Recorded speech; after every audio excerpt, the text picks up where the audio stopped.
আমরা বর্তমানে এমন একটি সময়ে বাস করছি যেখানে সবার হাতে হাতে আছে একটি করে স্মার্টফোন, একটি সোশ্যাল মিডিয়া অ্যাকাউন্ট, একটি ভার্চুয়াল সাম্রাজ্য, যেখানে মানুষ সাজায় নিজের জীবনের গল্প, নিজের সুখের গল্প। কিন্তু এত কিছুর মধ্যে আমরা আসলে কতটা ভালো আছি? আমরা সামাজিকভাবে সবাই কানেক্টেড থাকলেও আমরা মেন্টালি অনেক লোনলি। গত কয়েক বছরে বিশেষ করে বাংলাদেশে পর্যালোচনা করলে আমরা দেখতে পাই মেডিকেল স্টুডেন্ট, প্রাইভেট ইউনিভার্সিটির স্টুডেন্ট এবং অনেক মেধাবী তরুণরা আত্মহত্যার পথ বেছে নিচ্ছে। কয়েকদিন আমরা এটা নিয়ে খুবই পর্যালোচনা করি, কিন্তু পরক্ষণেই আমরা ভুলে যাই। কিন্তু আজকে আর আমরা থামবো না। আজকে কথা বলবো আমরা এই টপিক নিয়েই। কেন মেধাবী তরুণরা আত্মহত্যার পথ বেছে নিচ্ছে, যাদের ভবিষ্যৎ উজ্জ্বল? আজকের এই আলোচনায় আমরা চেষ্টা করব এই কেন এর উত্তর খুঁজতে, শুধু ইমোশন দিয়ে নয়, বরং অ্যানালাইসিস দিয়ে, বাস্তবতা দিয়ে, এবং সেই থেকে বুঝতে আমরা কোথায় ভুল করছি। আপু, আমাদের এই কেন এর উত্তর খুঁজতে গেলে আর একটু ডিপ লেভেলের অ্যানালাইসিস করতে হবে। আমরা যখন দেখতে পাই যে এই ধরনের আত্মহত্যার ঘটনা ঘটছে, আত্মহত্যাকে আমরা স্রেফ নিছক কেউ বোকামি হিসেবে আলোচনা করি, কেউ মানসিক ডিপ্রেশনকে হচ্ছে পাগলামি বা ওর কোনো কাজকর্ম নেই। আমরা কখনো কখনো আর একটু স্ল্যাং ইউজ করলে আমরা কাউকে ভাদাইম্যাও বলে থাকি। আমাদের বুঝতে হবে আত্মহত্যা কোনো ইন্ডিভিজুয়াল উইকনেস বা একজনার দোষ এরকম না। টোটাল বিশ্ব ব্যবস্থা থেকে যদি আমরা চিন্তা করি, তাহলে এটি একটি সিস্টেম লেভেল প্রেশার বা পদ্ধতিগত যে ঝামেলা, পদ্ধতিগত ত্রুটির জায়গায় চলে গিয়েছে।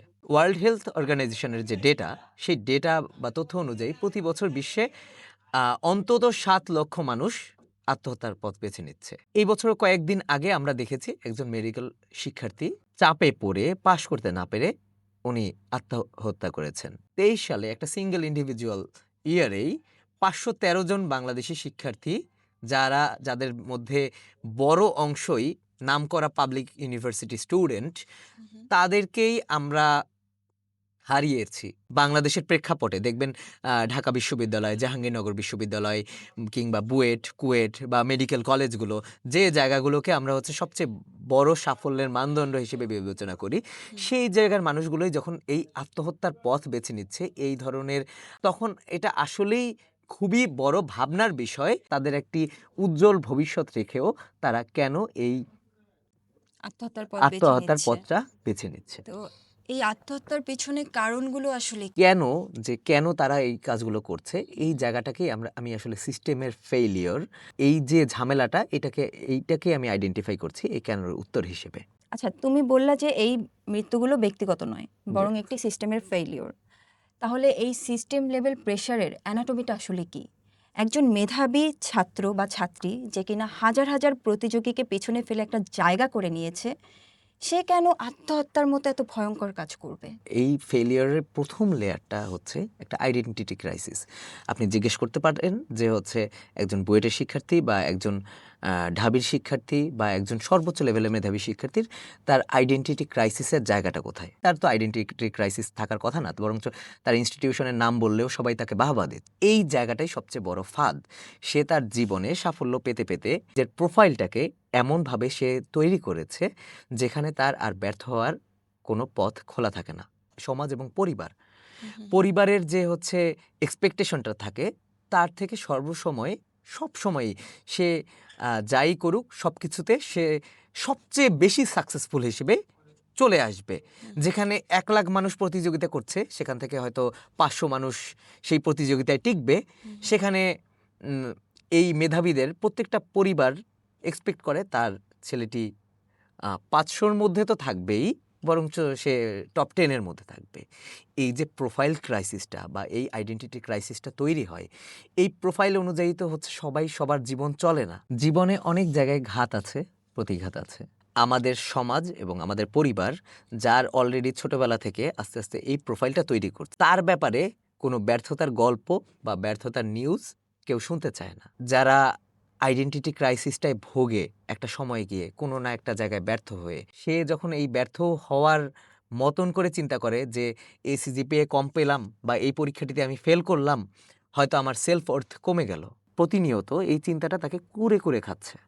মানে তুমি বলতে চাচ্ছ যারা হাই অ্যাচিভিং স্টুডেন্ট তারা কোনো ফেইলিওর সহজে অ্যাকসেপ্ট করতে পারে না? শুধুমাত্র তারা যেমন একসেপ্ট করতে পারে না, আমাদের সমাজও তাদের হচ্ছে ছোটবেলা থেকে একটু করে তাদেরকে ওভাবেই তৈরি করে। এই যে হাইলি কম্পিটিটিভ একটা এনভায়রনমেন্ট, এই এনভায়রনমেন্ট থেকে যখন একটা মানুষ ভার্সিটি লেভেলে পৌঁছায়, সেখানে কেউ সফল হবে, কেউ ব্যর্থ হবে। আমি চাই বা আমরা সবাই চাই সবাই সফল হোক। কিন্তু সবার সফলতা এটা আসলে কোনো পরিসংখ্যানে বা কোনো বাস্তবতায় আমাদের দেখা যায় না। তো এখানে এসে যখন দেখা যায় রেসটা অত্যন্ত নিষ্ঠুর, কেউ হয়তো জীবন থেকে একটু ছিটকে যায়, একটু পড়ে যায়, তখনই তার মধ্যে এই মানসিক বেদনাটা বা মানসিক বিকারগ্রস্ততা তৈরি হয়, যেখানে তার সেলফ ওর্থ বা তার সাকসেসের গল্পের পেছনে ব্যাকগ্রাউন্ডটাকে একমাত্র ডিফাইন করে তার সিজিপিএ। যে সিজিপিএ একজনের খারাপ হয়ে গেল, সে অলরেডি খারাপ হয়ে গেছে, তাকে আর ভালো বানানো যাবে না। বা তুমি সারা জীবন ভালো করেছো, তুমি হুট করে একদিন খারাপ করলে তুমি শেষ। এই জায়গাগুলো এই জায়গাগুলোই আসলে এক্স্যাক্টলি এইটা একসেপ্টেবল না দেখেই এই সমাজটা আসলে সমাজ এবং এই সিস্টেমটা আসলে আস্তে আস্তে কলাপস করছে। আচ্ছা, তুমি বলতে চাচ্ছ আমাদের সমাজে সাকসেস আর সেলফ ওয়ার্থ দুটো সমার্থক হয়ে গিয়েছে, এক্স্যাক্টলি আর এর সাথে যুক্ত হয়েছে সোশ্যাল মিডিয়ার এক ভয়ঙ্কর প্যারালাল রিয়েলিটি। এই ব্যাপারটাকে তুমি একটু বিশ্লেষণ করো। আমি এটাকে রিয়েলিটির চেয়ে এটাকে বলবো আমি একটা man made biggest distortion on earth. আগে যখন মানুষ পড়াশোনা করত, যখন ক্লাসে ভর্তি হতো, বিভিন্ন পড়াশোনা করত, পরীক্ষা দিত, সে তখন হচ্ছে একটা কম্পিটিশনের সুযোগ পেত। সে তখন নিজেকে তুলনা করার সুযোগ পেত। কার সাথে তুলনা করত? তার ক্লাসমেটদের সাথে। কিন্তু আমার এই সোশ্যাল মিডিয়ার ফলে আমার হাতে পুরো দুনিয়াটা চলে আসছে। এই পুরো দুনিয়াটা চলে আসার কারণে আমি আসলে কম্পিট করতে যাচ্ছি পুরো দুনিয়ার সাথে। এখন মার্কশিটে যেটা থাকে সেটা থাকে রিয়েলিটি। আপনি যেটা প্যারালাল রিয়েলিটির কথা বলেছিলেন, এবং আমি সেটাকে প্যারালাল রিয়েলিটি না বলে আমি সেটাকে বলছিলাম ডিস্টরশন। কেন ডিস্টরশন বলছিলাম? কারণ এখানে আপনি আসলে রিয়েলিটি কোথাও পাবলিশ করছে না। সবাই তার যত সুন্দর উপলক্ষগুলো, যে সুন্দর ঘটনাগুলো সুন্দর করে আস্তে আস্তে একটা করে প্রোফাইলের মধ্যে সে সাজিয়ে রাখছে। সেই জিনিসগুলোকে দেখে আমরা যে যাই হই না কেন, আমরা দেখছি অমুক তো অনেক হ্যাপি, তমুক তো অনেক খুশি, এবং এর মধ্যেও যে অনেক ব্যর্থতার গল্প আছে, এই গল্পগুলোকে আমরা দেখছি না। আমরা বরঞ্চ নিজেকে যখন কম্পেয়ার করতে যাচ্ছি, তখন দেখছি যে আমার বয়সে একটা ফুটবলার মিলিয়নিয়ার হয়ে গেছে, আমার বয়সী কেউ স্টার্ট আপ দিয়ে সে সেও মিলিয়নিয়ার হয়ে গেছে। এক্স্যাক্টলি, সে কেউ হয়তো বিদেশে পড়তে গিয়েছে, কেউ আইভি লিগ ইউনিভার্সিটিতে চান্স পেয়েছে, কেউ অলরেডি বিসিএস এ টিকে গেছে, বা কেউ ভালো সরকারি জব পেয়েছে। আমরা যখন দেখি সাকসেস স্টোরিজ দেখি, আমরা কিন্তু সব ভালোগুলোই শেয়ার করে থাকি। এক্স্যাক্টলি আপু। এবং যে বিষণ্ণ মানুষটা বসে বসে তার বিষণ্ণতা কাটানোর জন্য আরেকটু ফোনটা হাতে নিয়ে সে একটু সোশ্যাল মিডিয়ায় স্ক্রল করতে যাচ্ছিল, যাতে হচ্ছে তার একটু সোশ্যালাইজেশন হয়, যে সে একটু মানুষের মধ্যে থাকে, একা থেকেও সে হচ্ছে ফোনের মধ্যে একটু মানুষজন দেখবে, এরকম করতে যায়। সে আসলে হচ্ছে ওই সাকসেস স্টোরিগুলোর চাপে পিষ্ট হয়ে তার বিষণ্ণতাটা আসলে অনেক গুণ বেড়ে যায়, এবং সেই ডিস্টরশনগুলো আরো বেশি মানুষকে প্রভাবিত করে যে আত্মঘাতী ডিসিশনগুলো নিতে। আচ্ছা, এখানে কিন্তু একটা সেনসিটিভ বিষয় আছে, একাকিত্ব বা লোনলিনেস।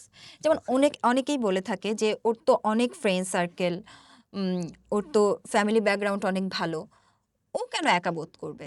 তো এই আধুনিক একাকিত্বটাকে তুমি কিভাবে সংজ্ঞায়িত? এই ব্যাপারটি হলো অনেক মানুষের মধ্যে থেকেও ইমোশনালি আনহার্ড বা অশ্রুত থাকা। সে ইমোশনাল পয়েন্টে আস্তে আস্তে ট্রমাটাইজড হচ্ছে।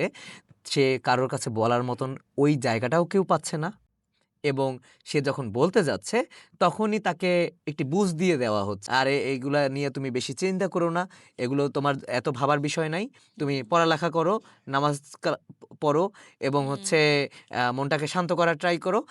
এবং অনেক ক্ষেত্রে আমরা এটাও দেখি যে এত ভালো করেও কাউকে বোঝানো হয় না। যখন এই জিনিসটা মানুষের মধ্যে একটু করে পাহাড়ের মতন হয়ে যায়, তখন এইটাকে সাইকিয়াট্রির ভাষায় বলে ফাংশনাল ডিপ্রেশন।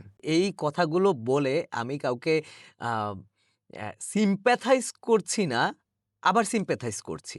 আমি এটাকে সিম্প্যাথাইজ করছি না যে হচ্ছে আহারে ও আত্মহত্যা করছে, খুব ভালো কাজ হয়েছে, কিন্তু তবুও আত্মহত্যা হচ্ছে, এবং আমরা যে এই ধরনের কারোর ইমোশনালি কেউ কোনো সমস্যায় থাকলে বা কেউ কষ্টের মধ্যে থাকলে বা কেউ আবেগতাড়িত হয়ে পড়লে সেই যে জিনিসগুলোকে এই যে আনহার্ড রেখে আস্তে আস্তে আস্তে আস্তে জমতে দেই, সেটাকে তো আমরা হচ্ছে সাইকিয়াট্রিস্টের কাছে নিয়ে যাওয়াটাকেও আমরা একটা ট্যাবু বা সোশ্যাল স্টিগমা মনে করি, এবং হচ্ছে যে যাবে সেও হচ্ছে সাইকিয়াট্রিস্টের কাছে যাবে, তাহলে আমাকে মনে হয় পাগল বলছে মানুষ, পাগল ভাবছে, বা হ্যাঁ সাইকিয়াট্রিস্ট মানে হচ্ছে পাগলের ডাক্তার। ডাক্তার, এই রাইট। ধরনের সোশ্যাল আচ্ছা, স্টিগমা থেকে আমরা আমরা যখন যতদিন বের হতে শরীরের না কোনো পারবো। রোগ হয় আমরা কিন্তু ডক্টরের কাছে যাচ্ছি, জি, তাই না? কিন্তু মানসিক রোগ নিয়ে কেন কেউ কথা বলছে না?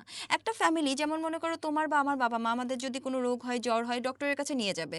বাট আমাদের যদি মন ভালো থাকে, মানসিক অস্থিরতা কাজ করে, সেই ক্ষেত্রে কি সাইকিয়াট্রিস্টের কাছে নিয়ে যায়? নিয়ে যায় না কিন্তু। তো তাহলে শরীরের রোগের যদি চিকিৎসা থাকে, তাহলে মানসিক রোগের চিকিৎসা কেন থাকবে না? আপু এই যে যেটা বললেন এটা একটা বিশ্বব্যাপী বড় সমস্যা। তাও হচ্ছে বিশ্বের যারা উন্নত দেশ তারা আস্তে আস্তে এই জায়গাগুলোতে আসতে পারছে। কিন্তু এটার পিছনে আমাদের বড় একটা সোশিও ইকোনমিক ব্যাপার রয়েছে, সামাজিক এবং অর্থনৈতিক মিলিত ব্যবস্থা। আমাদের যা গড় মাথাপিছু ইনকাম, আমাদের যে পরিমাণ চড়া মূল্য দিয়ে সবকিছু কিনতে হয়, আমাদের দেখা যায় একেকজন যা ইনকাম করি, আমরা নিম্নবিত্ত বা নিম্ন মধ্যবিত্ত বা মধ্যবিত্ত পরিবার যারা আমরা একেকজন ইনকাম করি, হুম হুম ইনকাম করে আসলে হচ্ছে আমাদের যে প্রধান ৫টি মৌলিক চাহিদা খাদ্য, বস্ত্র, বাসস্থান, শিক্ষা, চিকিৎসা, হুম হুম। এইটুকু এনশিওর করতেই আমাদের জীবন বের হয়ে যায়। যদি খাঁটি বাংলায় বলি, আমাদের আসলে এইটুকু এনশিওর করতেই জীবন বের হয়ে যায়। এর মধ্যে আমরা মনোরোগেরও যে কোনো চিকিৎসা দরকার, এটিকে আমরা আসলে একটি গোদের উপর বিষ ফোঁড়ার মতন একটি আননেসেসারি পেইন হিসেবে আমরা সাইড করে রাখতে চাই। এভাবে কেউ টিকে যায় সার্ভাইভাল ফর দ্য ফিটেস্টের মতন।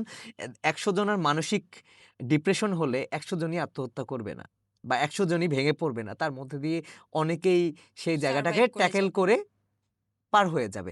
যারা সারভাইভ করছে এবং যারা হচ্ছে সেই সারভাইভ করে মোটামুটি একটা সাকসেসের জায়গায় পৌঁছাচ্ছে, তাদের মধ্যেও কিন্তু একটা বড়সড় আ সাইকোলজিক্যাল ডগম্যাটিক বিহেভিয়ার হয়ে যায়, যে একটা গোঁড়ামি তৈরি হয়ে যায় যে আমি যখন পেরেছি আমার ছেলেরও পারতে হবে।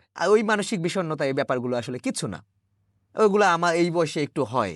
আমি পেরেছি, আমার ছেলেও পারবে।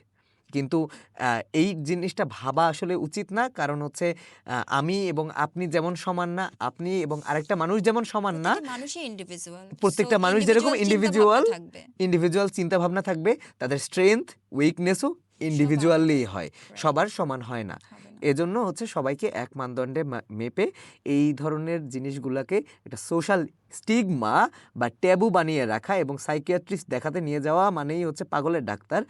এই ধরনের সোশ্যাল স্টিগমা থেকে আমরা এবং যতদিন বের হতে সবথেকে না বড় পারবো কথা ততদিন হচ্ছে পর্যন্ত কাউন্সেলিং তো ইয়া করতেই হবে। হবে। কারণ তুমি একটা মেন্টাল স্ট্রেসের মধ্যে দিয়ে যাচ্ছ, তুমি যদি নিজেকে নিজে, সবার আগে কিন্তু নিজেকে নিজে কাউন্সেলিং করা দরকার। তুমি এই ব্যাপারটাকে কিভাবে ব্যাখ্যা করবা, নিজেকে কাউন্সেলিং করার ব্যাপারে? আমি যখন নিজেকে নিজে কাউন্সেলিং করব, সেই জায়গাগুলোর তো একটা পথ খোলা থাকতে হবে। যেমন হচ্ছে যে লোকটা সুইসাইডাল হয়ে গিয়েছে, যে লোকটা বিষণ্ণতায় একদম অসাড় হয়ে গিয়েছে, আ তার ক্ষেত্রে নিজেকে নিজে বোঝানোর আসলে সে সর্বশেষ অবস্থায় গিয়েই হয়তো পৌঁছেছে। আমি এই জায়গাটাকে, আমি আবারও বলবো, আমি এই জায়গাটাকে কোনোভাবেই sympathize করছি না। হুম হুম। আমি এই জায়গাটাকে কোনোভাবেই আ তালি দিয়ে আরো উৎসাহ যোগাচ্ছি না যে, হ্যাঁ, তোমার তো অনেক বিষণ্ণতা, তুমি হুম। হয়তো আ আত্মহত্যা করলেও এটা একটা হচ্ছে সায়েন্টিফিক টার্মের মধ্যে পড়ছে। কিন্তু আমি এটা বলছি না। কিন্তু আমি এটা বলছি, যতদিন পর্যন্ত লোকটা বেঁচে আছে, ততদিন পর্যন্ত তার আশেপাশের যে মানুষগুলো, যে সমাজটা তার আপব্রিঙিং করছে, যে পরিবারটা তার আপব্রিঙিং করছে, হয়তো এই ব্যাপারে আমরা শুরুতেই সাইকিয়াট্রিস্ট এফোর্ড করতে পারি না বা অনেকেই সাইকিয়াট্রিস্ট এফোর্ড করতে পারে না। কিন্তু এই টার্মগুলোও যদি হচ্ছে তাদের আমলে থাকে, তাহলে হচ্ছে তাদের পরিবার বা সমাজ, সেখানে হয়তো বা প্রেশার বা সিস্টেমটা অন্যভাবে হতো। আপব্রিঙিংটা অন্যভাবে হতো। আমি এটার ব্যাপারেই হাইলাইট করতে চাচ্ছি। আমরা যদি সাম্প্রতিক কিছু কেস স্টাডির দিকে তাকাই, যেখানে দেখা যাচ্ছে যে বুয়েট, ঢাকা মেডিকেল কলেজ বা ঢাকা ইউনিভার্সিটির মতো শিক্ষা প্রতিষ্ঠানের ছাত্রছাত্রীরা আত্মহত্যার পথ বেছে নিচ্ছে। তো এই আত্মহত্যাগুলোর মধ্যে কোনো কমন গ্রাউন্ড আছে কিনা বা কোনো স্পেসিফিক প্যাটার্ন আছে কিনা, এই ব্যাপারে কি বলবে? উম, জি আপু, অবশ্যই আমরা বেশ কিছু কমন গ্রাউন্ড দেখতে পাই। বেশ কিছু কমন গ্রাউন্ডের মধ্যে আমরা যদি হচ্ছে প্রথমত বলতে পারি যে হচ্ছে একটা the myth of perfect student. আমরা শুরুতেই যেটা বলে এসেছি, যেমন শুরুতে থেকে যেমন আমরা ছোটবেলা থেকে যদি ভালো হয়ে হয়ে ভালো করে করে বা ভালো রেজাল্ট এনে আমরা পারিবারিকভাবে বা সামাজিকভাবে হাইলাইটেড হই, তখন তাকে একটা পারফেক্ট স্টুডেন্ট হিসেবে অভিহিত করা হয়। সেই ডেফিনিশনটা যখন হচ্ছে নিজের উপরেই বোঝা হয়ে যায়, তখন তখন দেখা যায় যে সে কোনো একটা খারাপ রেজাল্ট করলো, সে কোনোভাবে একটা খারাপ জায়গায় গিয়ে পৌঁছালো, জীবনে কোনো একটা তার ঘাত প্রতিঘাতের সম্মুখীন হলো, তখন সে দেখছে যে আমি তো সেই পারফেকশনের জায়গাটাই নাই। এই জায়গাটা থেকে তার মধ্যে কিন্তু একটা আহ, এই ধরনের সিদ্ধান্ত বা এই ধরনের আম, আত্মঘাতী হওয়ার প্রবণতা আমরা দেখতে পাই। আরেকটা জায়গা দেখতে পাই যে হলো হিট অফ দ্য মোমেন্টে যেটা হয়, যেমন একটি ইমোশনাল ব্রেকডাউন হওয়ার পরে আমরা, আমাদের সবার মধ্যেই কিন্তু এটা হয়, আমাদের সবার মধ্যে আমরা মানুষ যেহেতু, বা আমাদের সেই ইমোশন আছে রয়েছে, এই জন্যই আমরা কিন্তু দেখতে পাই যে আমাদের সকলেরই আনন্দ আছে, বেদনা আছে, সুখ আছে, উল্লাস আছে, সবই আছে। সেই ইমোশনাল জায়গাগুলো যখন heat of the moment situation হয়, তখন দেখা গেছে আনন্দটা অনেক বেশি আনন্দ লাগে। যখন দুঃখটা পাই, যে সময়টায় ঠিক দুঃখটা পেয়েছিস তখনকার দুঃখটা অনেক বেশি হয়, তার 3 দিন পরে দুঃখটা আস্তে আস্তে জিনিসটা হচ্ছে কমে যায়। Right. তো এই মানে হিট অফ দ্য ওই মোমেন্টে সময়টা ধৈর্য ধরাটা সব থেকে ধৈর্য বেশি ধরাটা ইম্পর্টেন্ট। সবচেয়ে বড় একটা আহ, বড় জায়গা, যে জায়গাটা থেকে এই ধরনের প্রবণতা আমরা কমিয়ে আনতে পারি। এবং সেই ধৈর্য ধরার জায়গাটার জন্যই যে জায়গাটা লাগবে, সেটা হচ্ছে হিট অফ দ্য মোমেন্ট। যখন আমরা বলছি, তখন কিন্তু ধৈর্যের ব্যাপারটা, এই টার্মটাই আর আসে আসে না। না। কারণ সে এ- তখন হচ্ছে সে তখন হচ্ছে ওই জায়গাটা থেকে একদম আহ, শেষ পর্যায়ে পৌঁছে গিয়েছে, এরকম ভাবে তার মনে হয়।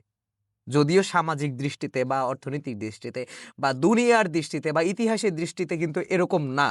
ইতিহাসে বহুত আছে তার চেয়েও খারাপ অবস্থানে হুম গিয়ে, হুম তার হুম চেয়ে শুধু খারাপ অবস্থান না, যোজন যোজন উম, আহ, আহ, প্রতিকূলতা সম্মুখীন হয়ে তারা হচ্ছে জীবনে পরবর্তীতে ভালো করেছে। কিন্তু ওই হিট অফ দ্য মোমেন্টের সিচুয়েশনটাকে আস্তে আমাদের ট্যাকেল করতে হবে এবং ট্যাকেল করা শেখাতে হবে, আমরা যাদের আপব্রিঙ্গিং করছি। এবং এটার জন্যই যেটা দেখা যায় যে এই হেল্প সিকিং যে আমাদের টেন্ডেন্সি, এটা অনেক কম। স্পেশালি এই ইমোশনাল বা মানসিক ক্ষেত্রে আমাদের হেল্প সিকিং টেন্ডেন্সি নাই। আমরা কিন্তু খুব কম মানুষকে গিয়েই এটা বলতে পারি যে হচ্ছে আমার মন খারাপ, বা আমার খুব কষ্ট লাগছে, বা আমি কষ্টে একদম ভেঙে যাচ্ছি। এটা বললে আমরা হচ্ছে একটু আগে যে সোশ্যাল স্টিগমার কথা বললাম, হুম। যে হচ্ছে ও মনে হয় অনেক দুর্বল চিত্তের মানুষ, বা ও তো হচ্ছে ছিচকাদুনে, এই টার্মগুলো দিয়ে এক একজনকে অভিহিত করা হয়। এবং এই হেল্প সিক না করতে না করতে একটু একটু একটু একটু করে যখন এই আবেগের পাহাড়গুলো আস্তে আস্তে একের পর এক জমা হয়ে যায়, তখন একটা সময়ে গিয়ে মানুষ এই ডিসিশনে পৌঁছে যায়। তো এই জায়গা থেকে আমাদের যদি হচ্ছে বের হতে হয়, আমি অবশ্যই চাইবো, এবং আশা করি হচ্ছে সকলেই চায় আমাদের সমাজের, হুম হুম। হয়তো হচ্ছে সঠিক পথটা জানে না। এই জায়গাটার এক্সিট ওয়েটাই হচ্ছে আমাদের সকলের প্রতি সকলের সহানুভূতিশীল হতে হবে। দিন যত যাচ্ছে, দুনিয়া আগাচ্ছে, সবাই ব্যস্ত হয়ে যাচ্ছে, কম্পিটিশন বাড়ছে, এবং একই সাথে যে জিনিসটা হচ্ছে, আমরা অন্যের ব্যাপারে বা একদম কাছের মানুষটার ব্যাপারেও একদম আন্তরিকভাবে যে খোঁজ নেওয়াটা, খোঁজ খবর নেওয়াটা, এটা নিচ্ছি না। নিচ্ছি। সহানুভূতির জায়গাটা আমাদের মধ্যে আস্তে আস্তে কমে যাচ্ছে, আমরা আস্তে আস্তে রোবোটিক হয়ে যাচ্ছি। Hmm. And at the same time আমরা অনেকগুলা সোশ্যাল স্টিগমা, অনেকগুলা ডগম্যাটিক বিহেভিয়ার এবং অনেকগুলো কুসংস্কার একসাথে পোষণ করছি, যে সাইকিয়াট্রিস্টের কাছে গেলে মানুষ পাগল ভাবে, এবং মানসিক যদি কোনো কষ্টের কথা কাউকে বলি, মানুষ ছিচকাদনে ভাবে। এই জায়গাগুলো থেকে আমরা যদি আস্তে আস্তে বের হয়ে আসতে পারি, এবং যারা ছোট্ট আছে শিশু, তাদেরকে যদি সন্তানরা প্যারেন্টাল দিক থেকে আহ, সন্তানের জন্য যদি হচ্ছে প্যারেন্টসরা চেষ্টা করে, এবং তার যারা টিচার আছে তারা যদি চেষ্টা করে যে হচ্ছে এই সন্তানটাকে আমরা হচ্ছে ট্রমা না দিয়ে আমরা এমনভাবে আপব্রিং করি যেন সে যে কোনো ঘাত প্রতিঘাতের সম্মুখীন হতে পারে এবং ভেঙে না পড়ে, তাহলে আমরা এই অবস্থা থেকে উত্তরণ ঘটাতে পারবো। চমৎকার বিশ্লেষণ। দর্শক, আজকের আলোচনা এখানেই শেষ করছি। ভার্চুয়াল জগতে হয়তো আমরা সবাই রাজারানী হতে পারি, কিন্তু বাস্তব জগতে অন্ধকার ঘরে চোখের জলের কাছে আমরা সবাই একা। তাই আসুন আমরা পারফেক্ট হওয়ার চিন্তা বাদ দিয়ে মানুষ হওয়ার চেষ্টা করি। কেউ যেন একা না থাকে। ভালো থাকবেন, আপনার মানসিক স্বাস্থ্য সুরক্ষিত রাখবেন। আল্লাহ হাফেজ। শুনছিলেন অ্যালোসন স্টুডিও।